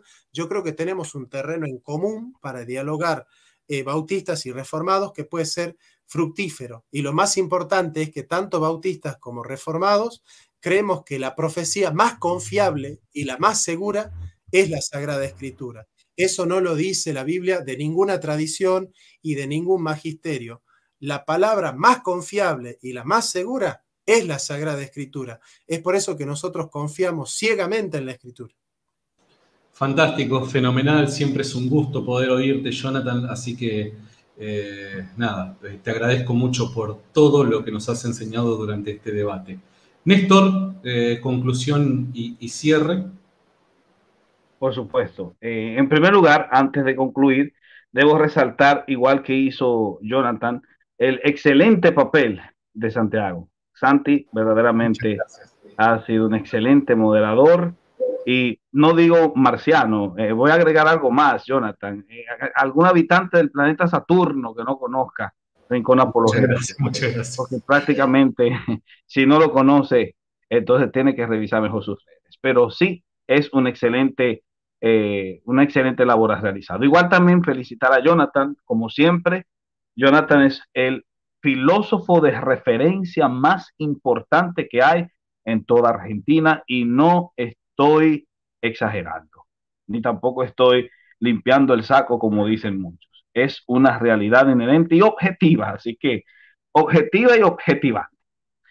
Con respecto a lo que tiene que ver con el tema de los puntos en los que estoy de acuerdo, por supuesto que estoy de acuerdo en la apreciación de que el bautismo no es sinónimo de salvación, es una realidad eclesiológica, como muy bien destaca Jonathan, y por supuesto estoy de acuerdo con él. Me llama mucho la atención, no voy a decir que estoy de acuerdo, no, pero sí me llama mucho la atención y me parece coherente la idea de que en el pacto se incluyan elementos dobles, trigo y cizaña, etcétera, como ha pasado en los pactos anteriores. Creo que es interesante esa apreciación. Animo a los credobautistas que nos escuchan a que podamos analizar ese punto. Es muy importante y me llama mucho la atención. Y en tercera instancia, creo que también estoy de acuerdo en la idea notable de que el paidobautismo y el formato como tal no tienen una presentación directa en las escrituras, sino que depende de la hermenéutica posterior que se ha realizado. Y claro, estoy de acuerdo en esos tópicos. Hay otros más, pero no los voy a agotar. Lo que sí creo que podríamos dialogar mucho más es en el tópico del signo y la señal. Creo que hay una diferencia entre signo y señal. Puede ser que la tengamos que estudiar con mucho mayor profundidad. Y entiendo yo que la señal del nuevo pacto, en este caso, es el misterio eucarístico. El signo, en este caso, sería el bautismo. Es un signo distintivo del acto interno que se refleja de forma externa y que tiene un carácter volitivo presente, puesto que el mismo texto que el mismo Jonathan citó en su conclusión pareciera indicarlo. En este caso, cuando dice, o no sabéis que todos los que hemos sido bautizados en Cristo Jesús hemos sido bautizados en su muerte, porque somos sepultados juntamente con él para muerte por el bautismo, a fin de que como Cristo resucitó de los muertos por la gloria del Padre, así también nosotros andemos en vida nueva. Y este andar en vida nueva presupone que el sujeto que ha sido bautizado tiene una profesión que debe realizar, una profesión que implica un grado de conciencia, de modo tal que al final en el versículo 12 y 13 remacha el apóstol Pablo diciendo que aquellos que han sido sepultados en el bautismo son aquellos en los cuales no reina el pecado en su cuerpo mortal, son aquellos en los cuales ya no obedecen a sus concupiscencias y son aquellos que pueden presentar sus miembros no al pecado como instrumentos de iniquidad, sino a Dios como instrumentos de justicia. Esto prácticamente implica una profesión de conciencia, como dice el apóstol Pedro en otro pasaje, y por ende en el bautismo existe una convicción de actitud y de cambio que debe ser presentado por el individuo inmediatamente ha sido bautizado. Que se pueda presentar en el niño es otra cosa, pero yo creo que en este punto el grado de conciencia, independientemente de la que se asuma, el grado de conciencia es lo que prima como acto final del bautismo como tal. Fantástico, Néstor. La verdad que ha sido un lujo también oírte. Para que vean que no les miento, he aprendido muchísimo con ustedes, he tomado muchas notas al respecto y la verdad me parece que es genial. Creo que cada uno de nosotros, los que hemos sido partícipes de alguna manera de este diálogo, tenemos mucho para reflexionar. Si ya creíamos tener asumida una postura y estar completamente seguros con respecto a la misma, creo que a través de la ponencia de cada uno de ustedes, creo que estas ideas que han compartido nos invitan a reflexionar, a pensar y a repensar sobre nuestras posturas y seguramente el fruto de todo esto va a ser la edificación personal. Así que les agradezco muchísimo por haber participado de este diálogo. Muchísimas, muchísimas gracias. Y gracias a todos los que estuvieron conectados, acompañándonos con sus preguntas, comentarios, likes, compartidas y demás. Ustedes ya saben lo que tienen que hacer en este canal. Jonathan Ramos, tienen que darle suscribirse, activar la campanita y demás, porque si te ha gustado el contenido que has visto a lo largo de estas 2 horas de live, yo te puedo asegurar que vas a encontrar mucho material que va a ser de edificación personal y va a ser para que vos puedas crecer aún más, y esto obviamente va a ser beneficioso para la tarea de poder servir a nuestro Señor Jesucristo. Muchísimas gracias a todos los que han estado presentes. Por mi parte, no tengo más nada para decir. Jonathan, ahora el canal es todo tuyo. No, Santi, bueno, para mí fue un placer, realmente es un honor tener al mejor moderador y al mejor teólogo en mi canal, dándome la posibilidad de intercambiar ideas que para mí son importantes, ¿no? El tema del bautismo es un tema muy importante. No sé si vos, Santi, pudiste tocarlo, este tema, en tu canal, pero bueno, estamos... No, aún nunca he tocado el tema. Mirá vos. Bueno, nada, estamos pidiendo todos ver a Néstor en el Rincón Apologético, Santi, así que ojalá que se olvídate, de una, hay que explotar a Néstor. Hashtag explotemos a Néstor. El César Vidal de América. Bueno, muchas gracias, Néstor, muchas gracias, Santi, gracias a todos ustedes por habernos acompañado, que Dios los bendiga. Estoy aquí.